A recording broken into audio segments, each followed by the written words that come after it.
Okay, so just so I have this right. Okay.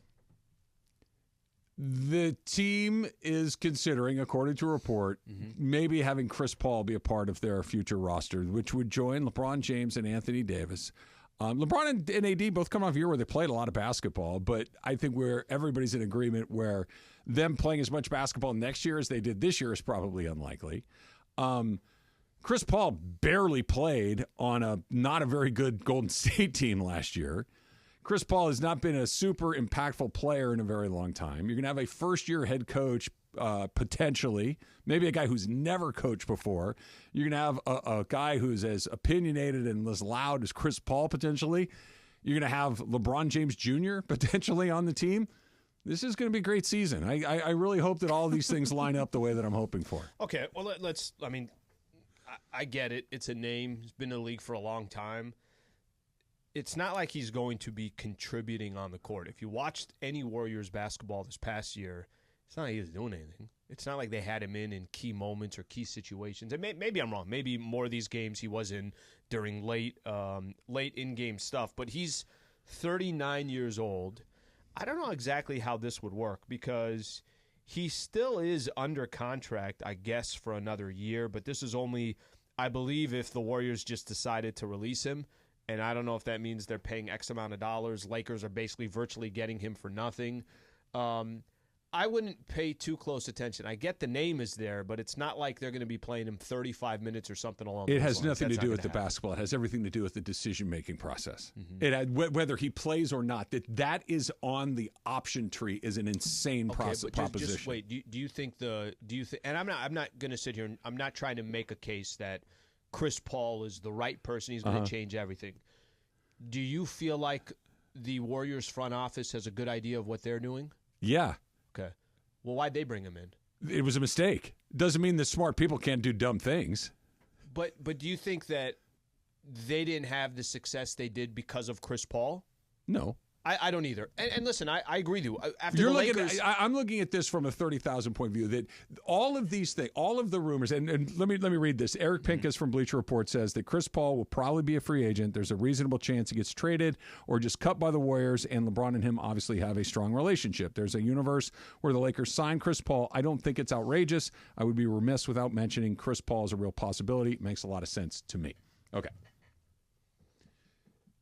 It's what it represents, not what it is. Okay. It represents another one of these. I don't know. How about that?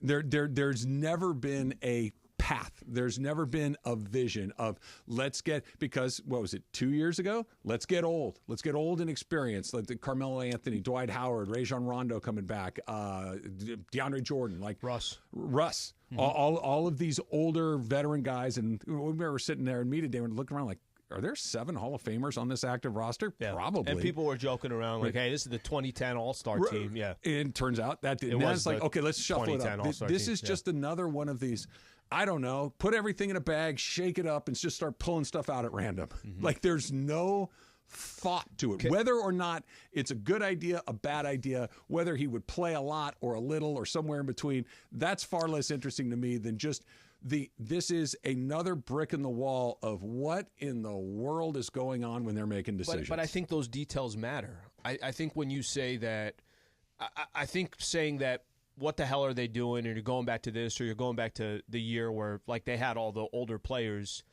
I think if you were saying, hey, the Lakers I remember Lakers eliminate the Golden State Warriors a little bit over a year ago, right? They eliminate them in the playoffs. And the reason why the Lakers beat them is because Golden State was too small, and they needed to get younger. And what did they end up doing? They trade away Jordan Poole. I know they wanted to get rid of that contract, but they got older, and now they're paying, and they got smaller. Now they're paying a Chris Paul $30+ million. I think it was almost $31 million. I think the details of if you got Chris Paul and you're basically paying nothing for him, it doesn't mean anything to me. Like if Chris Paul's on the roster, but you were adamantly opposed to LeBron James Jr. not being there because he was taking somebody's spot. What's Chris Paul doing? Yeah, but Chris Paul is a seasoned vet that's been in the NBA. But he's done. Yeah, but it's over. But you're not asking him to come in. You're not asking LeBron James Jr. to do anything. You're just asking him to be on the G League team. Yeah, but Bronny James, you're grabbing a dude that nobody thinks is a first or second rounder, and you're grabbing him just strictly because his dad is LeBron James. Why do you think Chris Paul would be here?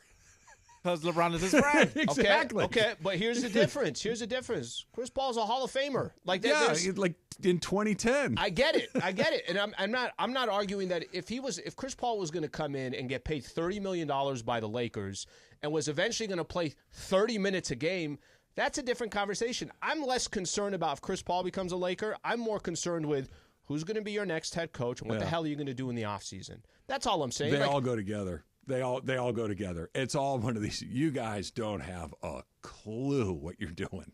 It is left, right, up, down, stop, stay, run it back, don't run it back, trade all the picks, don't trade the picks. How about this guy? That's a tough one to argue. That one is a tough one. It's a tough one to argue because every year it's so drastically different. So that one is a difficult one for me to argue. And the same people that painted you into this corner are the people that you're asking you to get yourself out.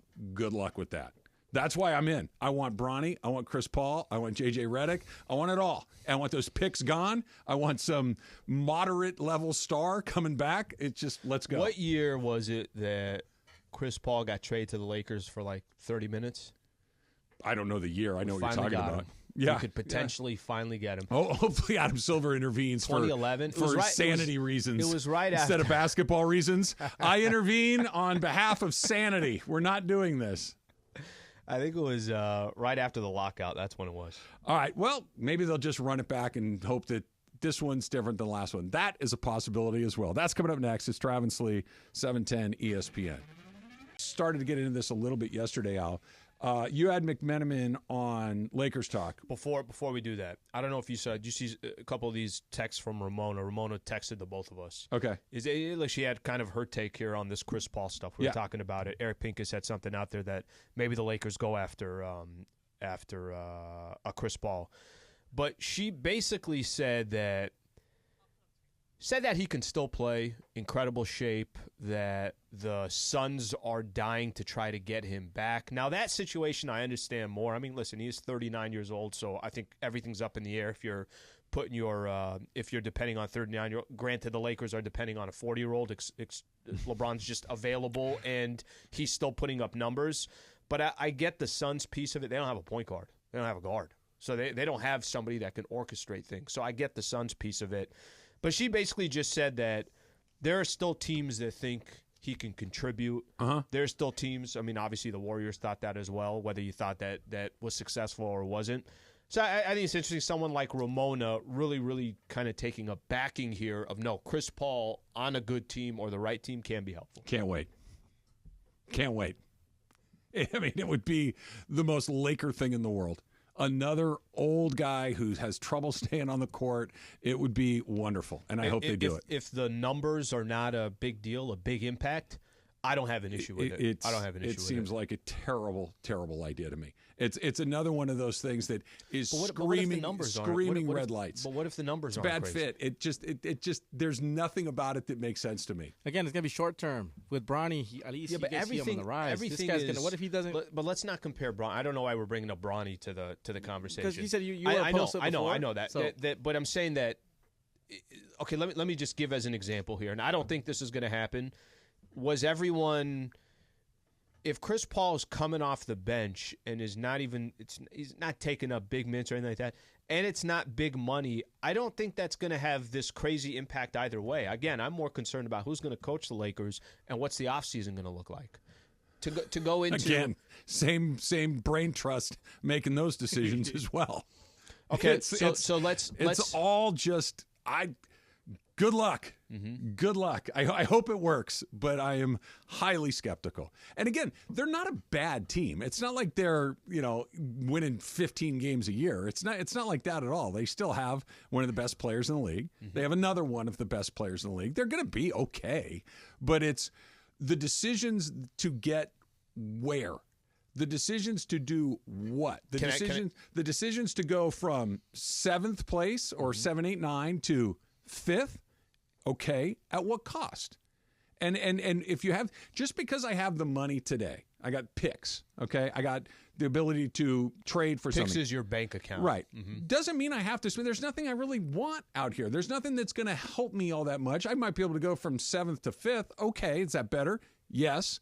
Is it as good as Minnesota, Denver, OKC, Dallas. Whoever? Yeah, throw a handful.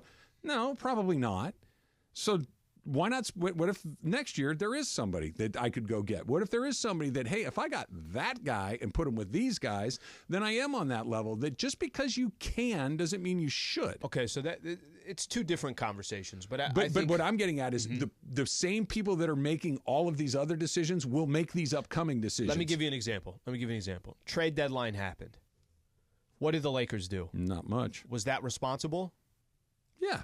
Okay, so and the only reason why I'm putting it this way is there has been pressure from the Lakers. Trade the damn picks and let's keep this thing moving. You don't have time. It's LeBron James. If you don't do it now, what the hell are you going to do? But the responsible part of that, Al, could have been so they could be more irresponsible coming up. Okay, but let me play out a scenario for this summer. And one of the things that Rob Pelinka said after the trade deadline was, you can't buy a house that's not for sale. And then he went on talking about, guys, we have 3 first-rounders coming up this summer. I wasn't crazy about him saying that because I'm like, Rob, you're putting yourself in a position here where basically you're saying we're going to walk away from this summer and those 3 first-rounders are going to be gone, and I don't even know who's available.